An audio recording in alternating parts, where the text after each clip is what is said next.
कृष्णं कमलपत्राक्षं पुण्यश्रवणकीर्तनं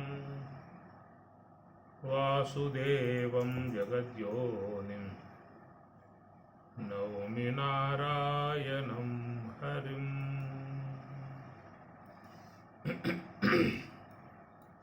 అండపిండ బ్రహ్మాండములన్నీయు బ్రహ్మములోనివే ఓ మనసా. అండపిండ బ్రహ్మాండములన్నీయు బ్రహ్మములోనివే ఓ మనసా. దండి భావమిది దారి చూపితిని నిలకడయుండవే ఓ మనసా. మాయను నరికే మర్మమున్నది న్యాయము వినవే ఓ మనసా. కాయములోను ఉపాయము కనుగొని చేరవే పరము ఓ మనసా. మాయను నరికే మర్మమున్నది న్యాయము వినవే ఓ మనసా.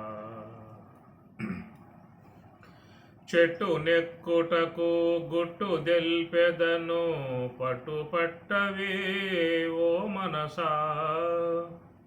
చెట్టు నెక్కుటకు గుట్టు దెల్పెదను పట్టుపట్టవే ఓ మనసా.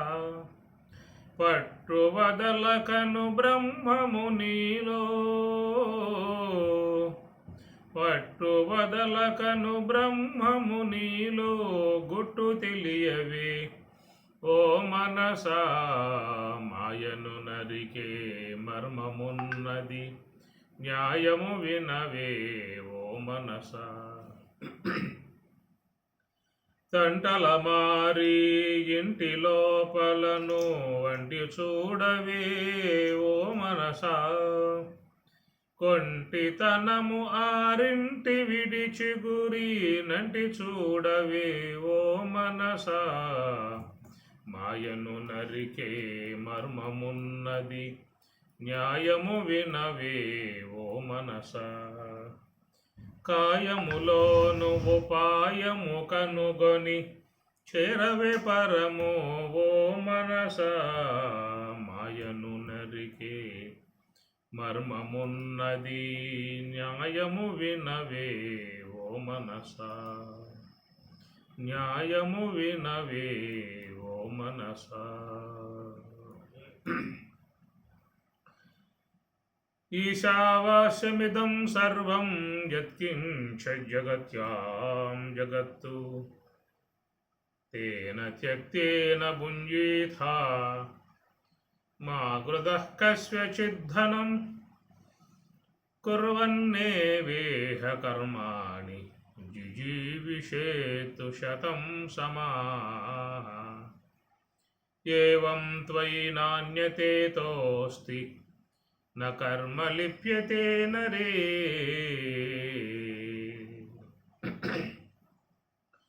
అసుర్యా నామ తే లోకాః అంధేన తమసావృతాః. తాంస్తే ప్రేత్యాభిగచ్చంతి ఏకే చాత్మహనో జనాః.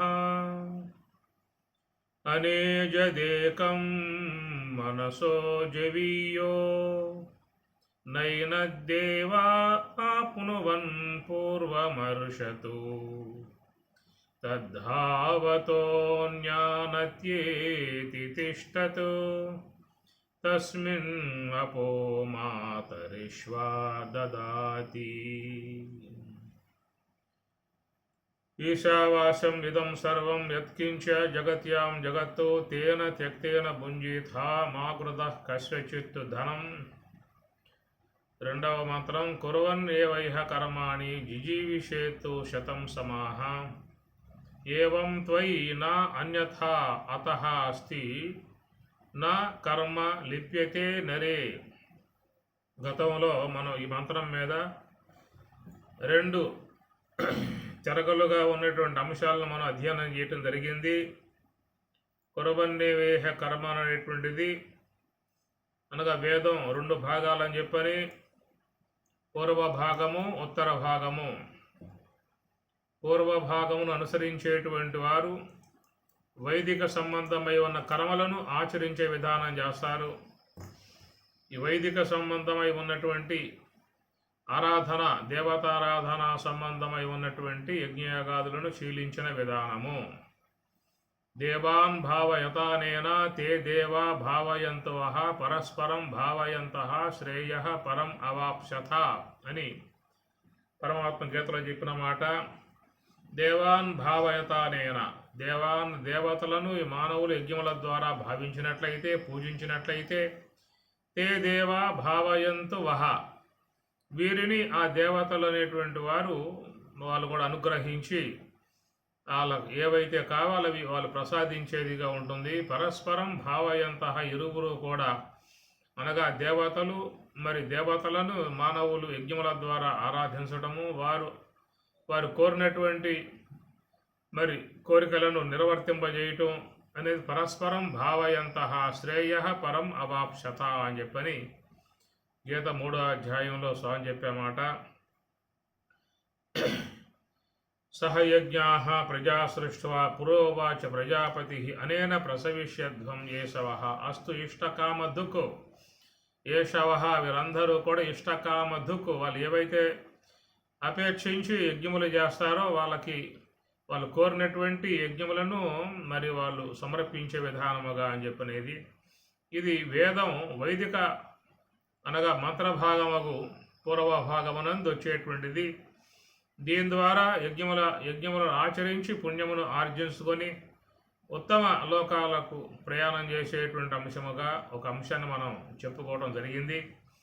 రెండవది వేదం ఉత్తర భాగం యొక్క విషయం చూసుకుంటూ ఉత్తర భాగంలో నివృత్తి మార్గాన్ని బోధిస్తున్న అంశము కాబట్టి ఆ నివృత్తి మార్గ విధానములో ఏవైతే మనకు ఉపకరించేటువంటి సమస్త కర్మలకు హేతువై ఉన్నటువంటి ఇంద్రియాలు లేకుండా ఎవరు ఏ కర్మ చేసే అవకాశాలు లేవు. స్థూల దేహం జడాత్మికమై ఉన్న స్థూల దేహం ఏ కార్యము చేయలేదు. ఈ జడాత్మికమై ఉన్నటువంటి స్థూలదేహ గోళకాలలో ఇంద్రియాత్మికమై ఉన్నటువంటి సూక్ష్మదేహం ప్రవేశించినట్లయితేనే, అనగా నేత్రేంద్రియ గోళకంలో నేత్రేంద్రియం ఉండాలి, శ్రోత్రేంద్రియ గోళకంలో శ్రోత్రేంద్రియం ఉండాలి, జిహ్వ గోళకములో జిహ్వేంద్రియం ఉండాలి, ఘ్రాణ గోళకములో ఘ్రాణేంద్రియం ఉండాలి, త్వక్కు గోళకంలో త్వగేంద్రియం ఉండాలి. అట్టనే మనస్సు గోళకంలో మనస్సు ఉండాలి. ఇట్లాగా ఉన్నటువంటి విధానముగా చేరినప్పుడే సమస్త కార్యములు ఉంటాయి. కాబట్టి సమస్త కార్యములకు హేతువుగా ఉన్నటువంటి ఇంద్రియ కర్మలను నివృత్తి మార్గము ద్వారా వాటిని ఉపసంహరింపజేసి వాటిలో ఉన్నటువంటి కర్మలను లేకుండా చేసి ఆ బ్రహ్మప్రాప్తిని పొందింపజేసే విధానముగా మహాత్ములు ఆ మార్గంలో పోతూ ఉన్నారు. సమస్త కర్మలకు మూలమై ఉన్నటువంటి ఇంద్రియాలని అసలు కర్మయే లేకుండా ఉండేట్లుగా అకర్మణ్యతత్వాన్ని పొందే విధానముగా నివృత్తి మార్గ విధానముగా యోగులు ప్రయాణం చేస్తూ ఉంటే, ప్రవృత్తి మార్గ విధానంలో భోగాపేక్ష ఉన్నటువంటి వారు వైదిక కర్మలు ఆచరించి వీళ్ళు పోతున్నారనేటువంటి అంశాన్ని మనం 2 అంశములుగా వేదం రెండు మార్గములు చెప్పిన విధానాన్ని మనం గతంలో చెప్పుకోవడం జరిగింది. దాన్ని జ్ఞాపకం చేసుకున్నాం. ఈ ప్రకారంగా కురవన్నేవేహ కర్మాణి జిజీవిషేషతం సమాహ. కాబట్టి ఈ ప్రకారముగా వైదిక విధానముగా వేదం బోధించే విధానములో ఏవైతే ఉన్నాయో సత్కర్మలు అలాంటివి ఆచరించినటువంటి వారు ఉత్తమ గతులు పొందే అవకాశం ఏర్పడుతుందని చెప్పేసి, ఎవరైతే వేద విహితమై ఉన్నటువంటి కర్మలు ఆచరించకుండా ఈ మోహాలకు లోనై, కామక్రోధాదులకు లోనై, అనగా వ్యక్తిలో అనేక గుణాలు ఉన్నాయి. ఈ ఆసురీ సంబంధమై ఉన్న గుణాలు 2 గుణాలు స్వామి చెప్పిన మాట. దైవీ గుణాలు, ఆసురీ గుణాలు. దైవీ గుణాలను ఆశ్రయించి ఆచరించే కర్మలు అవి పుణ్యకార్యాలు. వైదిక సంబంధమై ఉన్న కార్యాలు దైవీ గుణాలను ఆశ్రయించి ఉన్నటువంటి వారు వాటిని ఆచరిస్తారు. ఆశ్రయ సంబంధమై ఉన్న గుణాలు ఆశ్రయించిన వారు ఆశ్రయ సంబంధమై ఉన్నటువంటి క్రియలు వాళ్ళు చేయటం జరుగుతుంది. కాబట్టి ప్రతి ఒక్క వ్యక్తిలో కూడా దైవీ గుణాలు ఉన్నాయి, ఆశ్రయ గుణాలు ఉన్నాయి. పుణ్య సంస్కారం ఉన్నటువంటి వారు దైవీ గుణాలను ఆశ్రయిస్తారు. పాప సంస్కారం ఉన్నటువంటి వారు ఆశ్రయ గుణాలను ఆశ్రయిస్తారు. ఈ ప్రకారంగా లోకంలో మానవులు రెండు తెరగలగా మనం భావించుకోవచ్చు. కనుక దైవీ గుణాలు ఉన్నాయి, ఆశ్రయ గుణాలు ఉన్నాయి. కాబట్టి మరి ఎంతమంది లోకంలో దైవీ గుణాలను ఆశ్రయించి ఉన్నటువంటి వారు, ఎంతమంది ఆశ్రయ సంబంధమై ఉన్న గుణాలను ఆశ్రయించి వ్యవహారం చేస్తున్నటువంటి వారు అనేటువంటి చూసినట్లయితే చాలా వరకు మరి మానవులు ఈ ఆశ్రయ సంబంధమై ఉన్నటువంటి గుణాలనే ఎక్కువగా ప్రోత్సహిస్తూ ఉన్నారు. వాటితోనే సంబంధం పడి వ్యవహారం చేస్తూ ఉన్నారు. కాబట్టి మరి అసుర సంబంధమై ఉన్నటువంటి గుణాలను ఆశ్రయించి కర్మలు ఆచరించేటువంటి వారు ఎవరైతే ఉన్నారో వాళ్ళు పొందేటువంటి పరిస్థితిని ఇక్కడ 3వ మంత్రములో చెప్పేటువంటిది అన్నమాట. అసుర్యానామతే లోకాః అంధేన తమసా ఆవృతాః తాంస్తే ప్రేత్యాభిగచ్చంతి ఏకే చ ఆత్మహనః జనాః. కాబట్టి వీళ్ళంతా ఏమిటంటే మరి అసుర్యానామతే లోకాః, ఆశ్రయ సంబంధమై ఉన్నటువంటి నామ పేరు గల తే లోకాః, ఆ లోకాలను మరి ఈ పొందుతున్నటువంటి విధానము ఇది గమనించాల్సిన అంశము. కాబట్టి లోకంలో మరి మానవ జన్మ ఎత్తి కర్మలు ఆచరించేటువంటి వారు ఈ విషయాన్ని ముఖ్యంగా తెలుసుకోవాల్సి ఉంటుంది.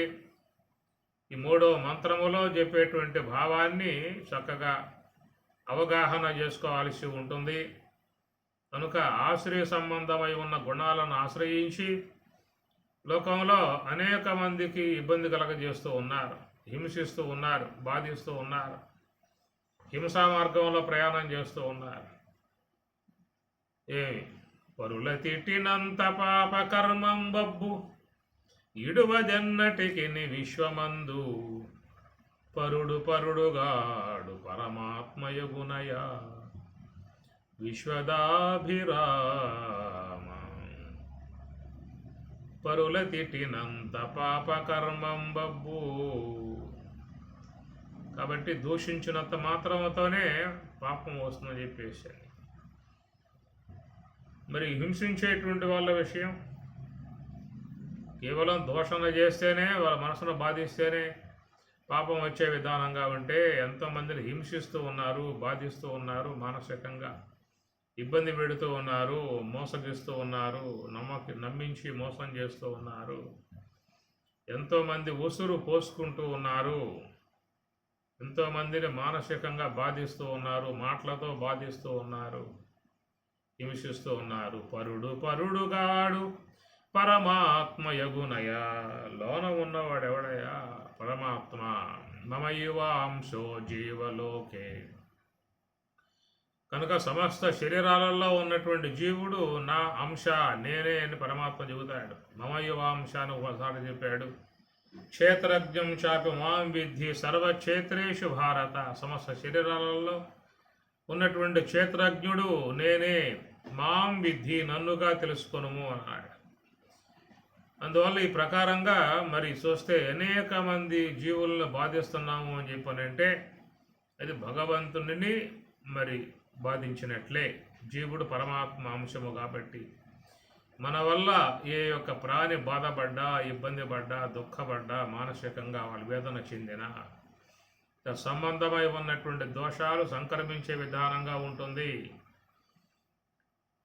లోకంలో మానవులు మరి జడ దేవతలను పూజ చేస్తూ ఉన్నారు, చైతన్య దేవతలనే బాధిస్తూ ఉన్నారు అనే అంశం. రాతి దేవతలను పూజిస్తూ ఉన్నారు, చేతన దేవతలని బాధిస్తూ ఉన్నారు. కనుక ఈ ప్రకారంగా చూస్తే అనేక గుళ్ళల్లో అభిషేకాలు చేస్తారు, అర్చనలు చేస్తారు, పూజలు చేస్తారు, వ్రతాలు చేస్తారు, ఎన్నో చేస్తూ ఉన్నారు. కానీ ప్రత్యక్ష దేవుళ్ళను, మాట్లాడే దేవుళ్ళను బాధిస్తున్నటువంటి విధానము ఇది మన పరమాత్మ గీతలో చాలా సందర్భాలలో చాలా చోట్ల ఈ విషయాలు ఆయన చెప్పడం జరుగుతుంది. అందుచేత ఎవరిని కూడా మనం బాధించరాదు, ఎవరికి కూడా ఇబ్బంది కలిగే పరిస్థితిని కలగజేయరాదు. వీలైన వరకు మనకు ఏదన్నా ఉన్నంతలో సహకారం అందించి ఇతర జీవులు సంతోషపడే విధానముగా ఇతర మానవులు, ఇతర జీవులు కానీ అద్వేష్ట సర్వభూతాన మైత్ర కరుణ ఏవచ పరమాత్మ అంటూ భక్తి యోగములో భక్తి అష్టకం అంటారు. పరమాత్మ భక్తి యోగం అనేటువంటి పేరు పెట్టి లోకంలో చాలామంది మేము భక్తులము అని చెప్పి అంటూ ఉంటారు. నేను భక్తుణ్ణి అని తెలియజేసుకోవటానికి కొన్ని చిహ్నములు కూడా ధరించే విధానం, విభూతి రేఖలు కానీ, నామములు కానీ, కుంకుమ బొట్లు కానీ ఇలాంటివన్నీ ధరించే విధానం అంటే మేము భక్తులు అనే విషయముగా లోకానికి తెలియజేయటం ఒక అంశం ఉంటుంది. కాబట్టి ప్రకారముగా మేము భక్తులమని చెప్పి అంటూ ఉంటారు. పరమాత్మను గమనించి మీరు భక్తులైనట్లయితే ఇలాంటివి నీలో ఉన్నాయా చూసుకోమని చెప్పని భక్తి అష్టకాన్ని స్వామివారు చెప్పారు. మనం కృష్ణాష్టకాన్ని స్తోత్రం చేస్తూ ఉంటాం, రామాష్టకాన్ని స్తోత్రం చేస్తూ ఉంటాం, దుర్గా అష్టకాన్ని స్తోత్రం చేస్తూ ఉంటాం. రామ అష్టకం, దుర్గా అష్టకం, కృష్ణ అష్టకం, శివాష్టకములు ఇట్లా అనేక దేవతలని కొనియాడుతూ కీర్తిస్తూ అష్టకములు మనం రాసుకున్నాం. కృష్ణాష్టకము అని, రామాష్టకం అని చెప్పని, దేవి అష్టకం అని చెప్పి, విష్ణు అష్టకం అని చెప్పని వాళ్ళను కొనియాడే విధానాలలో అష్టకాలు మనం రాసుకున్నాం. కానీ భగవంతుడు మన గురించి ఆయన అష్టకాన్ని ఆయన రాశాడు. కాబట్టి దీని మానవాష్టకం, భక్తి అష్టకం. మేము భక్తులము అనేటువంటి వాళ్ళు ఈ భక్తి సంబంధమైన లక్షణాలు కలిగి ఉన్నట్లయితే వాళ్ళు భక్తులే అనే విధానముగా మీరు గమనించండి. 12వ అధ్యాయంలో చూసుకోండి. దాంట్లో అద్వేష్ట సర్వభూతానాం అనే శ్లోకం నుంచి చివరి శ్లోకం దాకా చూస్తే మొత్తం 8 శ్లోకాలు ఉంటాయి. 8 శ్లోకాలు కూడా దీన్ని భక్తి అష్టకం అంటారు. దాంట్లో మరి ఎలాగా ఉండాలి భక్తులై ఉన్నటువంటి వారు అనేది ప్రధానంగా స్వామి చెప్పేటువంటి మాట. మనం ఎలా ఉండాలి భక్తులు అని చెప్పనంటే పట్టు పంచలు కట్టాలి, పట్టు సొక్కాలు కడవలు కప్పుకోవాలి, ఇట్లాగా కొన్ని శిఖరాలు అనేటువంటివి మనం భక్తి విషయంలో చెప్పుకుంటూ ఉంటాం. అట్టనే మహాత్ములు అని చెప్పి అనగానే కాషాయ గొడ్లు కట్టి ఇంకా రుద్రాక్షమాలు లేచి దండ కమండాలని చేతితో పట్టుకొని ఇంకా చక్క పాము గొడ్లు కాళ్ళకేసుకుని ఇట్లా ఒక ఆకారాన్ని మనం చూసినప్పుడు ఆయన మహాత్ముడనే మాటగా వస్తూ ఉంటాం. కానీ గీతలో స్వామి చెప్పే మాటలకు మనం భావించే వాటికి ఎలాంటి సంబంధం లేదు. వీళ్ళు మహాత్ములు అని అనటానికి స్వామి చెప్పాడు, మహాత్మానస్తు మాం పార్థ దైవీ ప్రకృతిం ఆశ్రితాః భజంతి అనన్య మనసః జ్ఞాత్వా భూతాది. మహాత్మానః కాబట్టి మహాత్ములంటే ఎట్లా ఉంటారనే విషయాన్ని స్వామి చెప్తారు. మహాత్మానః మాం పార్థ దైవీ ప్రకృతిం ఆశ్రితాః శుద్ధ సాత్వికమై ఉన్నటువంటి యోగ సమాధిలో నెలకొని ఉన్నటువంటి శుద్ధ సాత్విక బ్రహ్మాకార వృత్తిని ఎవరైతే పొంది ఉంటారో వారు మహాత్ములు అని మనకి భగవద్గీతలో స్వామి చెప్పే మాట. కాబట్టి మహాత్ములు అంటే పై ఉన్నటువంటి ఆకారాన్ని మనం చూస్తాం, స్వామివారు లోన ఉన్నటువంటి యొక్క అంశాన్ని స్వామి చూస్తూ ఉన్నాడు. ఇలాగా ఉన్నటువంటి వారు మహాత్ములు అనే మాట పాడాడు. ఇట్లాగా ఉన్నటువంటి వారు భక్తులు అనే మాట చెప్పాడు. అద్వేష్ట సర్వభూతానాం మైత్ర కరుణ ఏవచ నిర్మమ నిరహంకార అని చెప్పినట్టు ఇవన్నీ కూడా చూస్తే భక్తి అష్టకంలో చాలా విషయాలు చెప్పుకొచ్చేటువంటి విషయాలు. కాబట్టి ఈ ప్రకారంగా స్వామి చెప్పినట్లుగా జీవించగలిగితే అది భగవంతునికి యోమద్భక్త సమే ప్రియ యహ ఎవడో సహా అతడు మే నాకు భక్త ప్రియ నాకు ఇష్టమై ఉన్నటువంటి యొక్క భక్తుడు అని చెప్పిన అన్నాడు. కాబట్టి మేం భక్తులం అని చెప్పుకుంటూ ఉంటాం. కానీ ఇక్కడ పరమాత్మ చెబుతూ ఉన్నాడు, అతడు నా భక్తుడు అని చెప్పాడు. భగవద్ దృష్టిలో మనం భక్తులం అయ్యామో లేదో ఆయన నిర్ణయించాలి.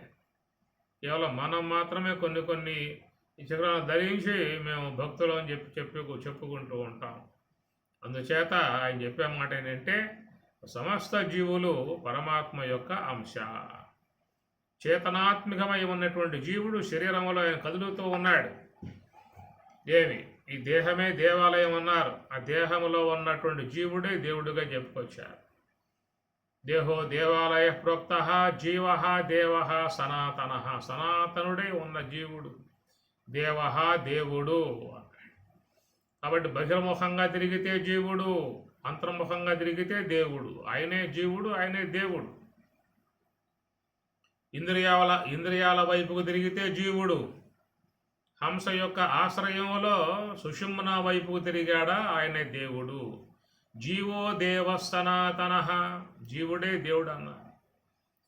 అందుచేత ఈ వైపుకు తిరగటం వల్ల జీవభావాన్ని పొందాడు, ఆ వైపుకు తిరగటం వల్ల ఆయన దేవుడై కూర్చున్నాడు. అంటే ఆ దేవుడై ఉన్నటువంటి యొక్క జీవులను లోకంలో ఎంతమంది హింసారూపకముగా భగవంతునకు అపచారం చేస్తున్న విషయాన్ని గమనించాల్సిన అవసరము.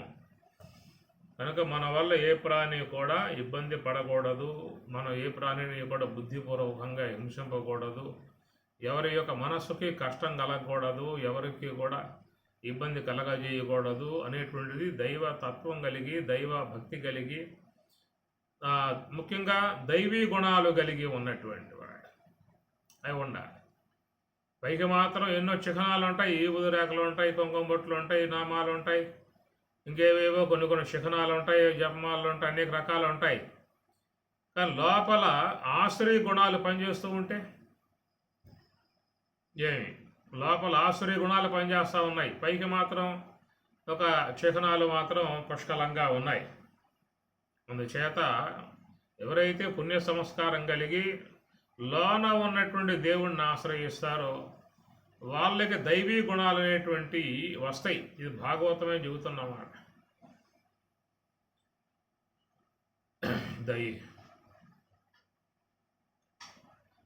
ప్రహ్లాదుడు ఎంతెంత శ్రీహరి యందు మనసు పెట్టి ధ్యానిస్తూ ఉంటాడో అన్ని సద్గుణాలు ఆయనలో ప్రవేశిస్తున్నట్లుగా భాగవతం చెబుతున్నమాట. సద్గుణంబులెల్ల సంఘంబులై వచ్చి అసుర రాజతనయు నందు నిలచి పాశి సనవు విష్ణుబాయని విధమున.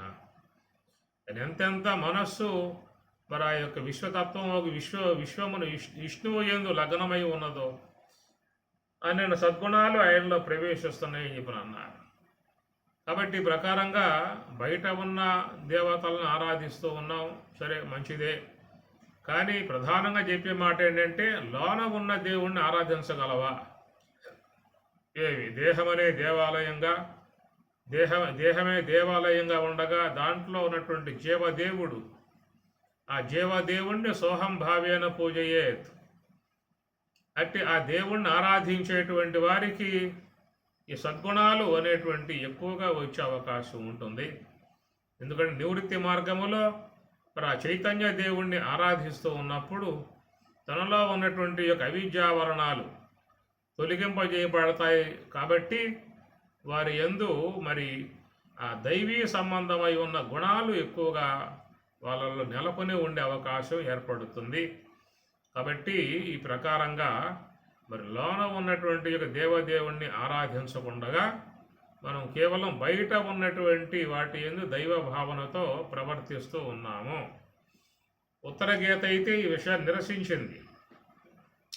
శిలామృద్ధారు పాత్రేషు దైవ బుద్ధి ప్రకల్పిత అని ఉత్తర గీత దాన్ని కొంచెం నిరసించింది. ఆ విషయాన్ని నిరసన అంటే తక్కువ భావన.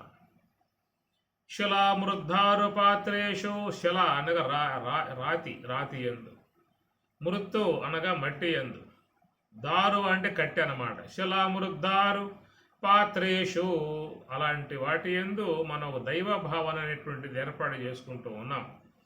శిలల యందు దైవ భావన, మట్టి యందు దైవ భావన, అలానే చెక్క వస్తువుల యందు దైవ భావన అన్నాడు. కాబట్టి ఇవన్నీ కూడా భౌతికముగా ప్రపంచంలో ఉన్నటువంటి యొక్క వస్తువులు, పృథివీ సంబంధమై ఉన్నటువంటి వస్తువులు. ఈ పృథివీ నుంచి ఉత్పన్నమైనటువంటి యొక్క వస్తువులు, రాయి, ఎన్ని మృత్తు, దారు అన్నీ కూడా ఈ పృథివీ యొక్క వస్తువు నుంచి ఉత్పన్నమయ్యేటువంటివి అన్నమాట. మరి అలాంటి వాటి ఎందుకు దైవ భావన అనేది పెంచుకోవడం చేస్తూ ఉన్నాం.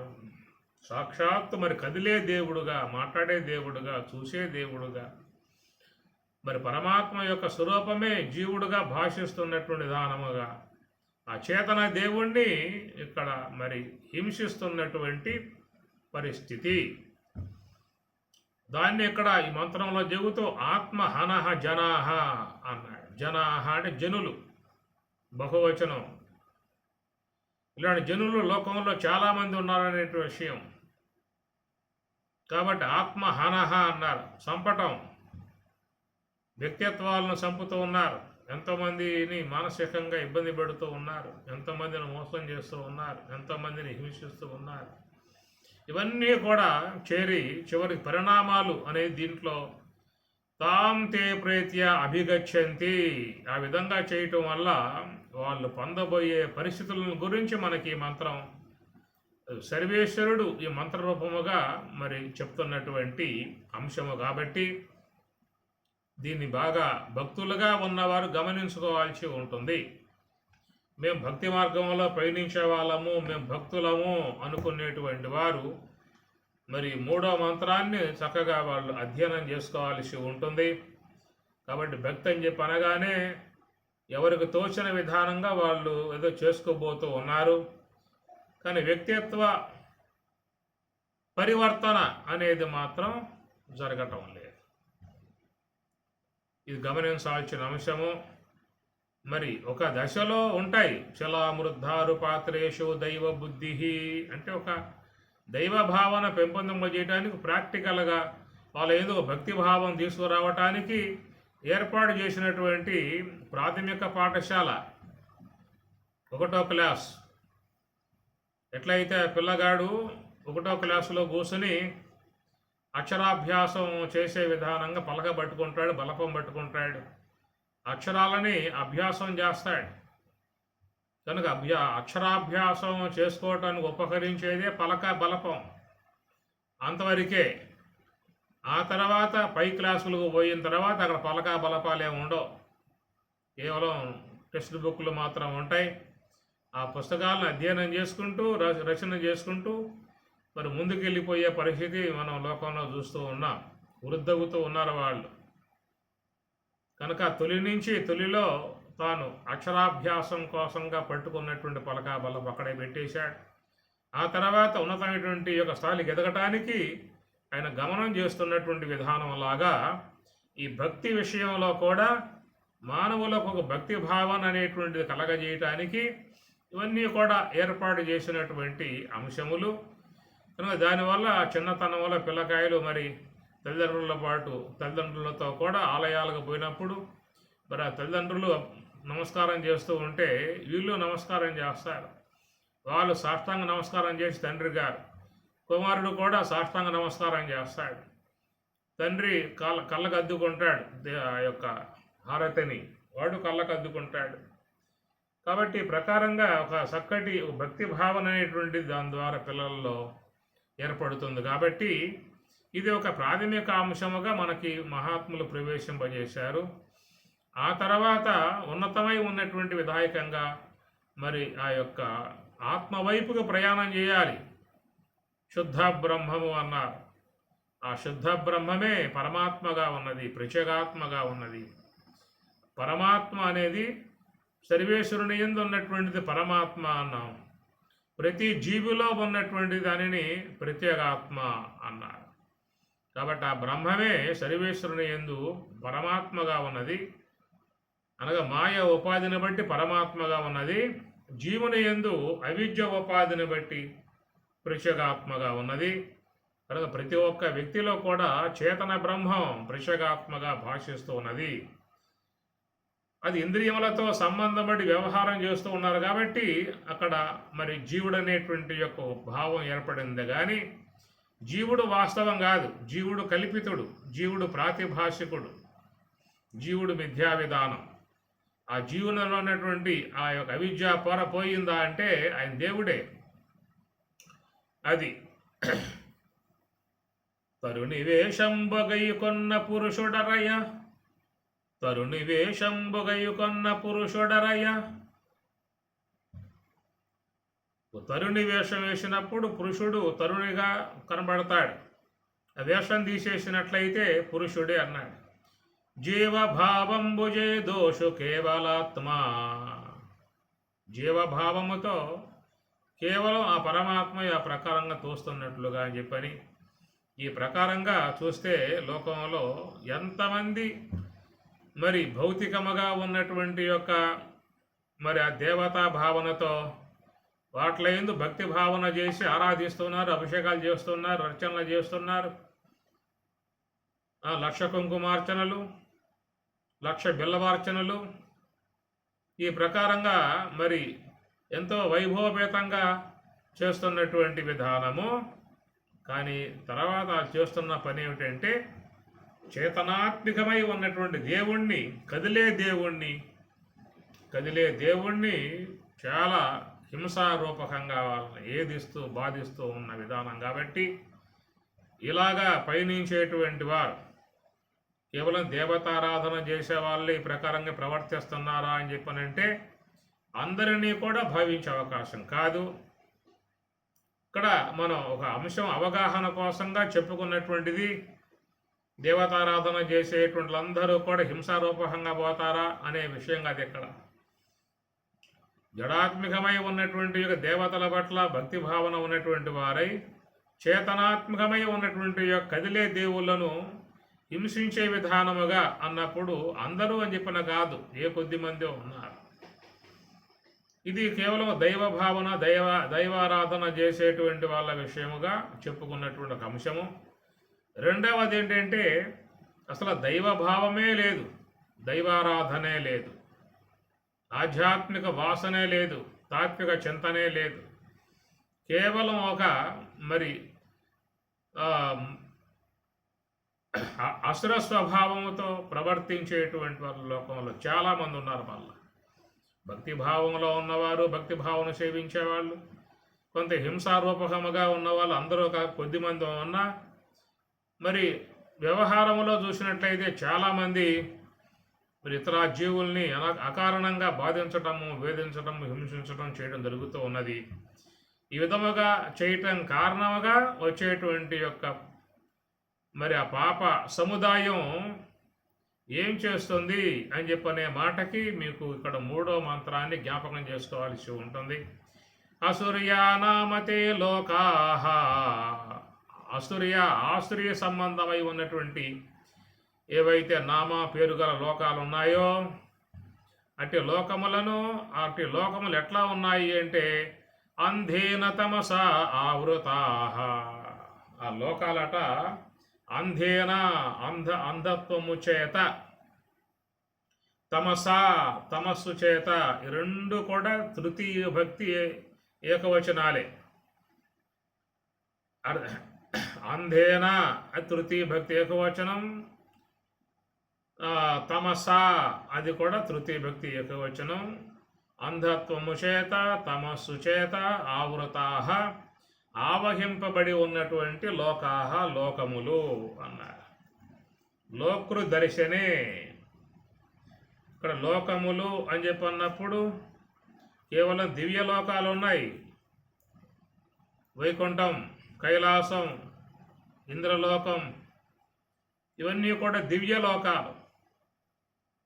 కనుక ఈ దివ్య లోకాలు పొందేటువంటి వారు ఎంతో పుణ్య విశేషం ఉన్నటువంటి వారు మాత్రమే అని చెప్పని, ఆ పుణ్య విశేషము చేతనే అట్టి దివ్య లోకాలు, దేవతా సంబంధ లోకాలకు పోవడం అని చెప్పని అంటారు. ఎవరని చెప్పనంటే దైవీ గుణములు కలిగి, దైవీ గుణాలతో జీవితాన్ని జీవిస్తూ, తమకు శక్తి కొలది ఇతర జీవులకు సహాయపడుతూ, ఎవరిని వేధించకుండా, హింసించకుండా, బాధించకుండా, ఇలా వరకు ఉన్నంతలో పుణ్య సంబంధ ఆచరణ కలిగి సమస్త మానవులను కూడా ప్రేమించగలిగి ఉన్నటువంటి యొక్క వారు పొందేటువంటివి దివ్యలోకములు, భవ్యలోకములు, దేవతా సంబంధ లోకములు, ఉత్తమ లోకాలు అలాంటి జీవులు పొందే విధానముగా శాస్త్రం బోధిస్తున్నటువంటి విధానము. గమనించుకోవాల్సిన అంశాలు ఇవన్నీ కూడా. కనుక ఇక్కడ లోకాహ అన్నారు కాబట్టి ఏమిటయ్యా లోకాలు అని చెప్పనంటే అసుర్య అనే మాట కూడా వాడాడు. తమస అంధేన తమస, అంధత్వముతో తమస్సుతో ఆవహించి ఉన్నటువంటి యొక్క లోకములు.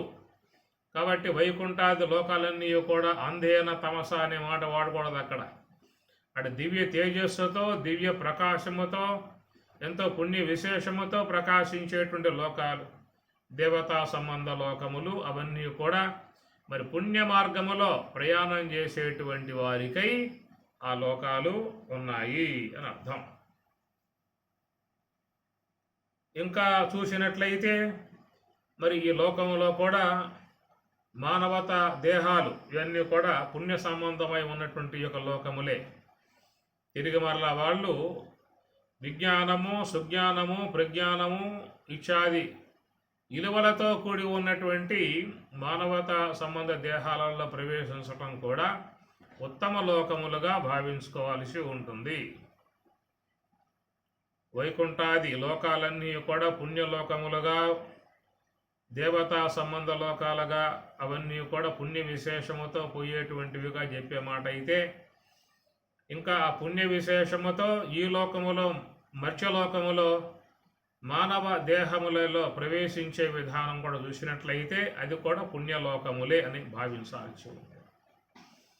కానీ ఇక్కడ ఆసురీ సంబంధమై ఉన్నట్టు నామా పేరు కలిగి ఉన్నటువంటి తే లోకాహ లోకములను అంధేన తమస ఆవృతాహ, అంధత్వముతో తమస్సుతో ఆవహించి ఉన్నటువంటి లోకములు అని చెప్పనంటే రౌరవాద నరకములు అనే మాట ఒకటి వాడటం జరుగుతుంది. రెండవది ఏంటంటే అంధత్వముతో తమస్సుతో నిండి ఉన్నటువంటివి ఇక మానవేతర జీవులు 83,99,999 రకాలుగా చేరి ఉన్నటువంటి, ఎలాంటి జ్ఞాన ప్రకాశం లేక, విజ్ఞాన ప్రకాశం లేక, దైవతత్వ ప్రకాశం లేక కేవలం ఒక అజ్ఞానాంధకారములో సాగిపోయేటువంటి జీవితములు. వాటికి ఏ కోశాన పుణ్యమును సంపాదించడం కానీ, జ్ఞానాన్ని ఆర్జించడం కానీ ఎలాంటి అవకాశాలు వాటికి లేవు. ఈ ప్రకారముగా ఉన్నటువంటి జీవులు విశ్వములో కొన్ని లక్షల కోట్ల జీవులు ఉన్నాయి.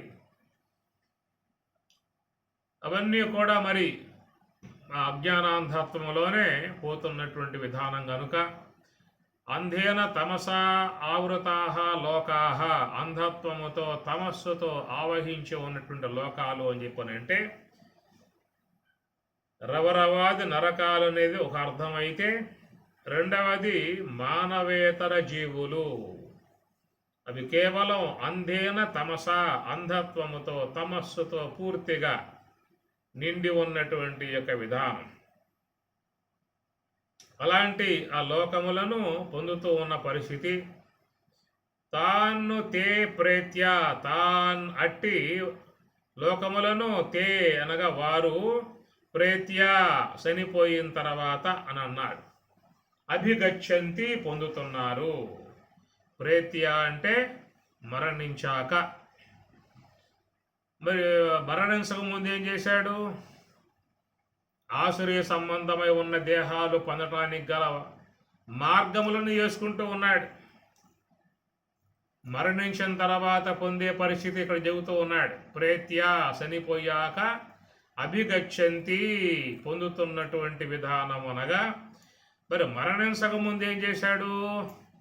అలాంటి యొక్క తమస్సుతో అజ్ఞానముతో నిండి ఉన్నటువంటి ఈ మృగ విధానముగా ఉన్నటువంటి జీవుల యొక్క దేహాలలో ప్రవేశించడానికి యోగ్యమై ఉన్నటువంటి కర్మను ఆర్జించుకోవటంలో బాగా బిజీగా ఉన్నాడు వీడు. ఉదయం లేచిన కాడి నుంచి పడుకోబోయేదాకా అసుర సంబంధమై ఉన్న గుణాలతో చేరి ఉన్నటువంటి వారు అనేకమైనటువంటి యొక్క అక్రమ విధాయకాలుగా ఆర్జనలు ఆర్జిస్తూ అనేక మందిని హింసిస్తూ, ద్వేషిస్తూ, మనం ఈనాడు చూస్తే వార్తాపత్రికలలో ఈ వాతావరణ ప్రకృతిలో ఉన్నటువంటి యొక్క మానవులు తమ యొక్క స్వార్థముల కోసముగా ఎంతెంత కార్యాలకి ఒడిగట్టి వాళ్ళు చేస్తున్నారో మనం ఈనాడు చూస్తూ ఉన్నాం. సొసైటీలో ఇలాగా చేసేటువంటి వారు తప్పనిసరిగా రాబోయే కాలములో ఆ ఫలితాలని అనుభవించాల్సే ఉంటుంది. కర్తురాజ్ఞయా ప్రాప్యతే ఫలం, కర్తురాజ్ఞయా ప్రాప్యతే ఫలం. కాబట్టి కర్తు ఆజ్ఞయ, కర్త యొక్క సర్వేశ్వరుని యొక్క ఆజ్ఞ చేత ప్రాప్యతే ఫలం, వాళ్ళ కర్మలకు సంబంధించిన ఫలితములు అనేటువంటివి తప్పనిసరిగా పొందే విధానం ఏర్పడుతుంది. చాలామంది విషయాల్లో అవిశ్వాసం కలిగి ఈ పుణ్యం ఎక్కడ ఉన్నది, పాపం ఎక్కడ ఉన్నది, ఎవరు చూశారు, చూడొచ్చింది ఎవరు అనేదిగా కూడా మనం ఇతరులు మాట్లాడుతూ ఉంటే వింటూ ఉన్నాం. కాబట్టి ఈ శాస్త్రం చెప్పేటువంటి విషయంలో ఒక నమ్మకం అనేది ప్రధానంగా పెట్టుకోవాల్సి ఉంటుంది. దాన్ని అనుసరించే జీవితాన్ని జీవించాల్సి ఉంటుంది.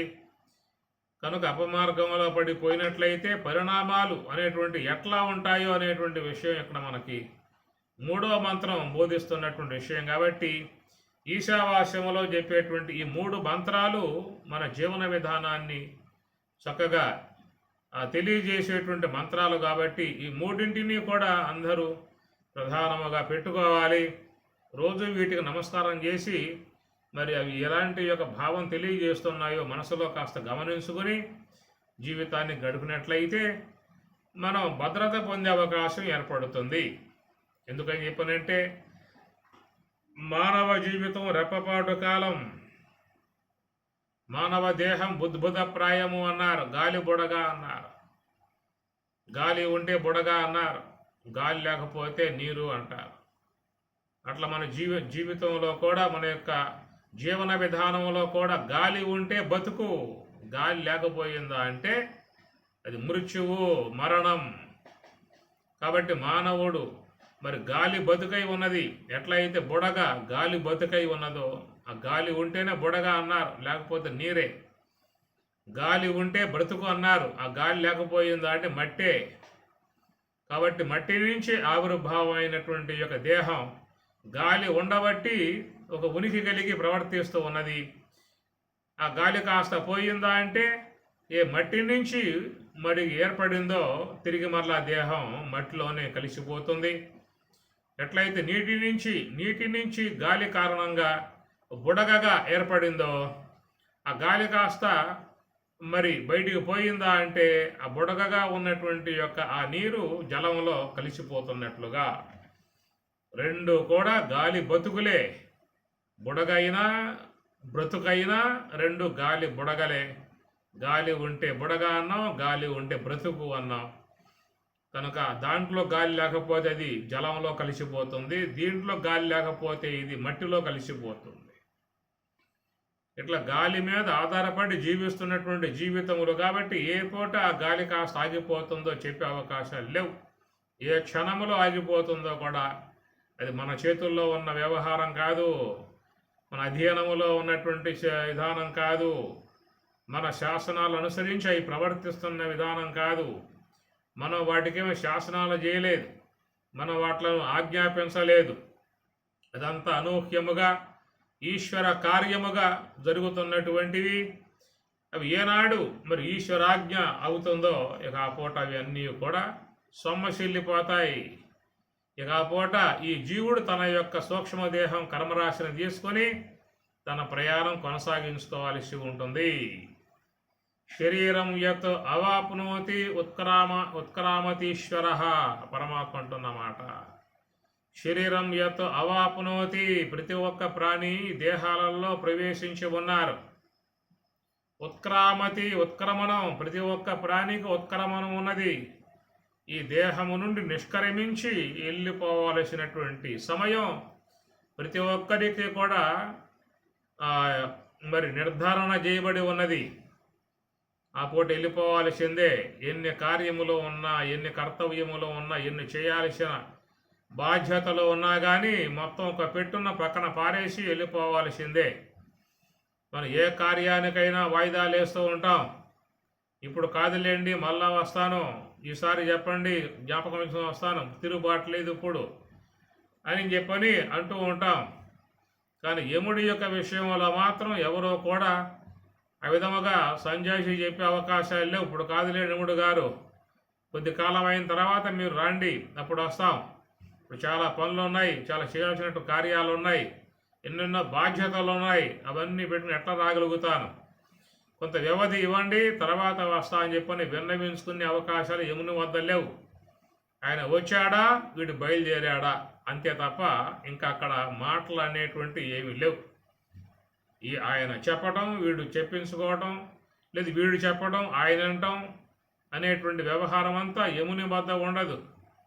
ఆయన రానంత వరకే వ్యవహారం అంతా. వచ్చి నుంచున్నాడా అంటే ఉన్న పనాన మొత్తం పక్కన పారేసి వెళ్ళిపోవలసిందే తప్ప ఇంకెలాంటి యొక్క ఛాయస్సులు కానీ, వాయిదాలు కానీ, విన్నపములు కానీ, ఆలాపములు కానీ, విలాపములు కానీ ఏమి లేవాక అలాంటి శాసనం ఈ యముని యొక్క శాసనమై ఉన్నది. అందుచేత మానవ దేహం బుద్భుతప్రాయము అన్నారు. ఏ పూట పోతుందో తెలియదు. ఆ దేహం పోయిన తర్వాత ఎంతకాలం పాటు ఈ దేహములో ఉన్నటువంటి వీడు ఈ ఆశ్రయ సంబంధమై ఉన్న గుణాలకు లోబడి తాను చేసేటువంటి ఏ కార్యాలు అయితే ఉన్నాయో ఆ కార్యముల సంబంధమై ఉన్నటువంటి దోషాలని తిరిగి మరల మూటలు కట్టుకుని పట్టుకుపోతూ ఉన్నాడు. ఇక్కడ పెట్టిపోయే అవకాశాలు లేవు. ఏదైనా భౌతికంగా ఉన్నటువంటి వాటిని సంపాదించినట్లయితే అవి భూమి మీదే విడిచి వెళ్ళిపోవాల్సి ఉంటుంది. ఇతరులకు అప్పచెప్పని వెళ్ళిపోవాల్సి ఉంటుంది. వీళ్ళు అప్పచెప్పకపోయినా పోయాక పనిచేసుకుంటారు. కనుక భౌతికముగా ఉన్నటువంటి స్థూల దేహ సంబంధమై ఉన్నటువంటివన్నీ కూడా స్థూల దేహముతోనే ఉండిపోతాయి. గుర్తుపెట్టుకోండి. ఏవైతే స్థూల దేహానికి సంబంధించినటువంటి యొక్క వనరులు ఉన్నాయో, ఈ స్థూల దేహము యొక్క పేరు మీద ఏవైతే లోకంలో ఉన్నాయో అవన్నీ కూడా స్థూల దేహంతో పాటు ఇక్కడే మొత్తం ఉండిపోతాయి. కానీ ఉత్క్రామతి, ఈ దేహమును వదిలిపోయేనాడు ఆ జీవుడు దేహము నుంచి నిష్క్రమించి పైకి వెళ్ళిపోయే పరిస్థితి నాడు గృహీత్వైతాని సంయాతి వాయు గంధాన్యవా. ఎట్లయితే వాయుదేవుడు మరి ఆ పుష్పాలలో ఉన్నటువంటి యొక్క ఆ సుగంధాన్ని పట్టుకుపోయిన విధానముగా ఈ ప్రకారంగా లోన ఉన్నటువంటి జీవుడు కూడా ఆ సూక్ష్మ దేహములు ఎంతకాలంగా పెట్టుకున్నటువంటి ఆ కర్మ సముదాయాన్ని పట్టుకుపోయే విధానముగా భగవద్గీత 15వ అధ్యాయంలో స్వామి చెప్పే మంత్రం శ్లోకం అందరికీ కూడా చాలా ఉపకరించేటువంటి శ్లోకం ఇది. దీన్ని రోజువారీగా మననం చేసుకోవాల్సి ఉంటుంది. ఈ శ్లోకాన్ని చక్కగా రాసుకొని ఎదురుగా పెట్టుకొని రోజు చదువుకుంటూ దాన్ని జ్ఞాపకం చేసుకుంటూ ఉన్నట్లయితే మన జీవన విధానంలో చాలా మంచి మార్పులు వచ్చే అవకాశం ఉంటుంది. ఈ శ్లోకం చాలా గొప్ప శ్లోకం ఇది, రాసి పెట్టుకోండి. శరీరం యత్ అవాప్నోతి యచ్చాప్యుత్క్రామతీశ్వర గృహీత్వైతాని సంయాతి వాయు గంధాన్ అనే మాట చాలా గొప్పది. ప్రతి ఒక్క జీవన గమనాన్ని స్వాంగరి శ్లోకంలో తెలియజేస్తున్నటువంటి యొక్క అంశము కనుక చెప్పేటువంటి యొక్క మాటలు ఏదో ప్రసంగము, ఉపన్యాసము, ఏదో ఉపోద్ఘాతము అనేటువంటి యొక్క భావాలుగా రామాకండి. కనుక దీంట్లో ఉన్నటువంటి యొక్క విషయాలు స్వామి చెబుతున్న మాటలు కాబట్టి, జగదీశ్వరుడు కృష్ణ పరమాత్మ చెబుతున్న మాటలు కనుక వాటి మీద పూర్ణమైనటువంటి యొక్క విశ్వాసాన్ని ఉంచి అవి జీవితంలో మాటలను గ్రహించినట్లయితే మంచి జీవన విధానం వచ్చే అవకాశం ఉంటుంది. అందుచేత మరి ఇక్కడ గృహీత్వయితాని సంయాతి, గృహీత్వ తాను జీవితంలో చేసినటువంటి ఏ యొక్క కార్యముల సంబంధమై ఉన్నటువంటి పుణ్యపాపాలు ఉన్నాయో అవి గృహీత్వ తీసుకుని పోవటం అవుతుంది అని చెప్పి అన్నాడు. కాబట్టి ప్రకారముగా ఈ జీవితంలో ఉన్నటువంటి యొక్క మానవులు ఎక్కువ శాతం మరి దైవీ గుణాలను ఆశ్రయించి పుణ్య సంబంధమై ఉన్నటువంటి యొక్క ఆర్జన చేస్తూ ఉన్నారా, లేక ఆసురీ సంబంధమై ఉన్నటువంటి గుణాలను ఆశ్రయించి అసుర సంబంధమై ఉన్నటువంటి కార్యాలని చేస్తూ ఉన్నారా? ఆ రెండింటి యొక్క సంబంధ కార్యముల యొక్క ఫలితములు సూక్ష్మదేహమునందు నిక్షిప్తమవుతాయి. కాబట్టి జీవితంలో ఆశ్రయ సంబంధమై ఉన్న గుణాలను ఆశ్రయించి అసుర ప్రవృత్తి కలిగి జీవితాన్ని జీవించేటువంటి వారు అసూర్య. ఆసుర సంబంధమై ఉన్నటువంటి యొక్క జీవితాన్ని జీవించేటువంటి వాళ్ళు పొందేటువంటి పరిణామాలు ఈ మంత్రంలో మంచిగా స్వామి చెబుతున్నటువంటి మాట. వాళ్ళు మరి ప్రేత్య దేహం సాలించిన తర్వాత నేరుగా వాళ్ళు పోయేది మరి తమస ఆవృత అంధత్వముతో తమస్సుతో ఆవరించి ఉన్నటువంటి యొక్క లోకములను వారు అభిగచ్చంతి పొందుతున్నటువంటి పరిస్థితి. కాబట్టి ప్రేత్య అంటే చనిపోయిన తర్వాత అని చెప్పిన అర్థం. ప్రేత్య అంటే మరణం. మరణం అనేది ప్రతి ప్రాణికి సిద్ధమై ఉన్నటువంటి పదార్థము. దాన్ని అందరూ కూడా సవి చూడాల్సి ఉంటుంది. వేరే జీవితంలో బ్రహ్మము యొక్క ఆస్వాదన కానీ ఇంకేదైనా అనుభవాలు కానీ దివ్యానుభవాలు కానీ పొందకపోయినా కానీ యొక్క మృత్యువు యొక్క సంబంధమై ఉన్నటువంటి యొక్క మరణ అనుభవాన్ని మాత్రం తప్పనిసరిగా పొందే విధానం ఉంటుంది. అందువల్ల యమధర్మరాజు ప్రసాదించేటువంటి యొక్క మరణ శాసనాన్ని అందరూ అవలంబించాల్సి ఉంటుంది. ఆ ప్రకారముగా ప్రేత్య చనిపోయిన తర్వాత అభిగచ్చంతి వాళ్ళు పొందుతూ ఉన్నారు. ఏం పొందుతున్నారు? అభిగచ్చంతి అంటే ఎవరు దైవీ గుణాలను ఆశ్రయించి లోకానికి హితకార్యములు ఆచరించి పుణ్య సముపార్జన చేసి ఉంటారో వాళ్ళు అభిగచ్చంతి, వాళ్ళు పొందే విధానాలు వేరుగా ఉంటాయి. లేదా ఆశ్రయ గుణాలను ఆశ్రయించి అసుర సంబంధ ప్రవృత్తులు కలిగి జీవితాన్ని జీవించేటువంటి వారు పొందే ఫలితాలు ఆ ప్రకారంగా ఉంటాయి. కాబట్టి ఈ విషయాల మీద పూర్తిగా మానవుడు విశ్వసించాల్సి ఉంటుంది. శ్రద్ధావాన్ లభతే జ్ఞానం అజ్ఞశ్చ అశ్రద్ధదానశ్చ సంశయాత్మ వినశ్యతి నాయం లోకోస్తి అపరో నసుఖం సంశయాత్మన అని పరమాత్మ చెబుతున్నమాట. కాబట్టి వాళ్ళు అజ్ఞశ్చ అజ్ఞానంతో ఉన్నటువంటి వారై అశ్రద్ధ దానశ్చ చెప్పేటువంటి యొక్క విషయాల యందు శ్రద్ధ లేక భగవద్వాక్యముల యందు విశ్వాసం లేక అశ్రద్ధ దానశ్చ సంశయాత్మ వాళ్ళకున్నది సంశయము అని చెప్పనంటే భగవంతుడు ఉన్నాడా, జన్మ ఉన్నదా, పుణ్యపాపాలు ఉన్నాయా, ఉత్తమ లోకాలు ఉన్నాయా, ఇవన్నీ వాస్తవమేనా, దేహం పోయిన తర్వాత ఇవన్నీ ఉన్నాయని చెప్పి అనుకోవడానికి ఎవరైనా చూసి వచ్చి చెప్పారా, ఇవి కేవలం అపోహ కల్పనలే కదా అనేటువంటి భావాలు చాలామందిలో ముఖ్యంగా పనిచేస్తూ ఉంటాయి.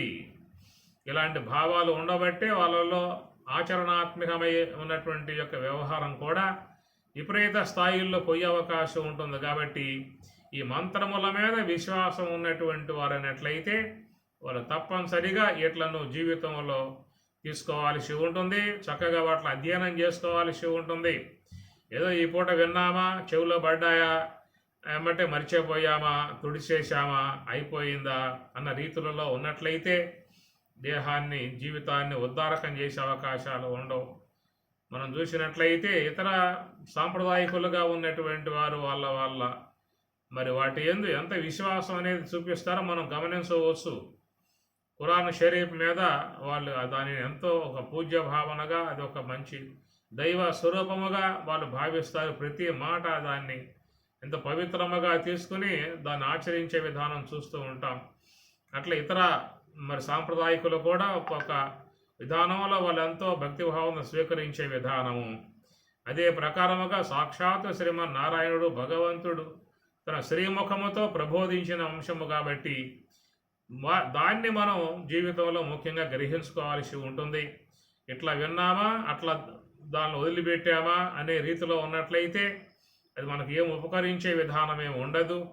కాబట్టి భగవద్గీతలో భగవంతుడు చెప్పిన అంశము కానీ, వేదములలో సాక్షాత్తు ఈశ్వరుడు బోధించిన అంశము కానీ, ఈ రెండూ కూడా ఒకే మార్గంగా నడుస్తున్నటువంటిది. కనుక ఈశావాస్యాది మంత్రాలన్నీ కూడా అది మరి శృతి అన్నారు, భగవద్గీత అనే గ్రంథాన్ని స్మృతి అన్నారు. స్మృతి శాస్త్రాన్ని బోధించింది ఆ ఈశ్వరుడే. శృతి శాస్త్రాన్ని బోధించింది ఆ ఈశ్వరుడే. అందువల్ల ఇది శ్రీమద్ భగవద్గీతాసు ఉపనిషత్సు అన్నాడు. ఉపనిషత్తులలో చెప్పినటువంటి యొక్క అంశాన్ని నీకు మళ్ళీ తిరిగి అర్థమయ్యే రీతిలో చెబుతున్నానేటువంటి మాట. కాబట్టి ఉపనిషత్తులలో చెప్పినా కానీ భగవద్గీతలో చెప్పినా కానీ రెండూ కూడా ఒకే అర్థం కలిగి ఉన్నటువంటి అంశములే. ఏమి ఆశ్రయం యోనిం ఆపన్న మూఢ జన్మని జన్మని జన్మని అని చెప్పని స్వామి చెప్పిన మాట. త్రివిధం నరకస్యేదం ద్వారం నాశనం ఆత్మనః కామః క్రోధదా లోభః తస్మాత్ ఏతత్రయం త్యజేత్ అన్నాడు. త్రివిధం నరకస్యేదం ద్వారం నాశనం, తన వ్యక్తిత్వమును పతనం చేసి నరకానికి తీసుకుపోయేటువంటివి త్రివిధం మూడు అన్నాడు. నరకస్యేదం ద్వారం నాశనం ఆత్మ, అతని వ్యక్తిత్వం పాడు చేసి నరకానికి తీసుకుపోయేటువంటి కామః క్రోధదా లోభః అనే గుణాలు, కామ క్రోధ లోభ మోహ మద మాత్సర్య, ఇవన్నీ కూడా మరి చూసినట్లయితే పరమాత్మ త్యజేత్తు వదిలిపెట్టమని చెప్పి అన్నాడు. యజ్ఞ దాన తపఃకర్మ నత్యాజ్యం ఇవి వదలమాక అని చెప్పి అన్నారు. కాబట్టి పుణ్య సాధకములై ఉన్నటువంటి జీవుని ఉద్ధారకం చేసేటువంటి ఈ యొక్క వదలమాక అని పరమాత్మ చెప్పినటువంటివి, అలాంటి వాటి మీద నమ్మకం లేక విశ్వాసం లేక వాటిని తీసుకెళ్ళి పక్కన పెట్టేస్తా ఉన్నారు. ఏవి వదులు అని చెప్పి అంటూ ఉన్నాడు. ఏవైతే నరకానికి హేతువులు అన్నాడు, ఏది వ్యక్తిత్వాన్ని పాటు చేసేయని చెప్పి అన్నాడు, అలాంటి వాటిని ఆశ్రయించమాక అని చెప్పనంటే లోకంలో జనులు వాటినే ఆశ్రయించి నడుస్తున్న విధానం. కాబట్టి ఈ ప్రకారముగా పరిణామంలో జరిగేటువంటి యొక్క స్థితిగతులను మనకి మంత్రం ద్వారా తెలియజేస్తున్నటువంటి విషయం. కాబట్టి ఈ మంత్రాన్ని చక్కగా అందరూ కూడా ఎంతో భక్తిభావంగా తీసుకోవాల్సి ఉంటుంది. ఈశ్వరవాణి, ఈశ్వరుని యొక్క మాట, ఈశ్వరుని యొక్క వాక్యము సామాన్యులు చెప్పింది కాదు. ఉపనిషత్తులన్నీ కూడా సర్వేశ్వరుడు ద్వారా వచ్చినటువంటివే అనేటువంటి అంశము. కాబట్టి ఈ విషయమై అందరూ కూడా శ్రద్ధ వహించాల్సి ఉంటుంది. అసూర్య నామతే లోకాః అంధేన తమస ఆవృతాః, అంధత్వంతో తమస్సుతో ఆవృతాః ఆవహించి ఉన్నటువంటి ఏవైతే లోకాలు ఉన్నాయో తాన్ అట్టి వాటిని తే ప్రేత్య వాళ్ళు దేహం సాలించిన తర్వాత అన్నాడు. కాబట్టి దేహం ఉండగా ఏముంది, ఇంకా దేహం ఉండగా అలాంటి లోకాలు పొందటానికి అనుగుణ్యముగా ఉండేటువంటి కర్మను సంపాదించుకునే దాంట్లో బిజీగా ఉన్నాడు మానవుడు. ప్రేత్య చనిపోయిన తర్వాత మరి అంధేన తమస, అంధత్వంతో తమస్సుతో ఆవహించి ఉన్నటువంటి క్రిమి కీటక చేమ దోమ ఇతర జీవులేవి అలాంటి యొక్క అంధత్వ సంబంధమై ఉన్నటువంటి యొక్క లోకములలోకి దేహములలోకి పోవటానికి గల విధానములో అట్టి కర్మను సంపాదించుకునే విషయంలో చాలా బిజీగా మానవుడు ప్రవర్తిస్తూ ఉన్నాడు. తీరికే లేదని చెప్పని అంటాడు. ఏమి తీరిక లేదు నీకు? జపం చేయటానికి, ధ్యానం చేయడం తీరిక లేదు, మిగతా కార్యాలకు మాత్రం తీరిక అనేది ఉంటుంది. కాబట్టి ప్రకారముగా ఆశ్రయ సంబంధమై ఉన్న గుణాలను ఆశ్రయములో మానవుడు రాబోయేటువంటి దేహములకు అతడు మంచి బాట వేసుకుంటూ ఉన్నాడు.